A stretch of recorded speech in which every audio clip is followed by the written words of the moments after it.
ഓണത്തിന് ശേഷം മിൽമ പാൽ വില വർദ്ധിപ്പിക്കും. മിൽമ പാൽ ലിറ്ററിന് 4 മുതൽ 5 രൂപ വരെ വർദ്ധിപ്പിക്കാൻ സാധ്യത.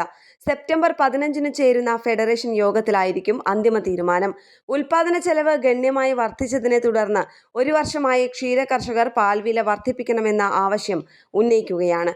2022 ഡിസംബറിലാണ് മിൽമ പാലിന് ലിറ്ററിന് 6 രൂപ വർദ്ധിപ്പിച്ച് 52 രൂപയാക്കിയത്.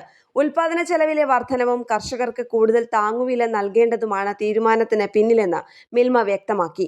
പാൽ സംഭരണത്തിൽ വലിയ ഇടിവുണ്ടായിട്ടുണ്ടെന്നും അതിനാൽ കർഷകരിൽ നിന്ന് കൂടുതൽ പാൽ സംഭരിക്കുന്നതിന് വില വർദ്ധിപ്പിക്കേണ്ടത് ആവശ്യമാണെന്നും മിൽമ അധികൃതർ പറഞ്ഞു. നിലവിലെ വില വർധനവ് നടപ്പിലാക്കുന്നതിലൂടെ കർഷകർക്ക് കൂടുതൽ വരുമാനം ഉറപ്പാക്കാൻ കഴിയുമെന്നാണ് മിൽമയുടെ പ്രതീക്ഷ. ന്യൂസ് ഡെസ്ക് കേരള പ്രണാമം.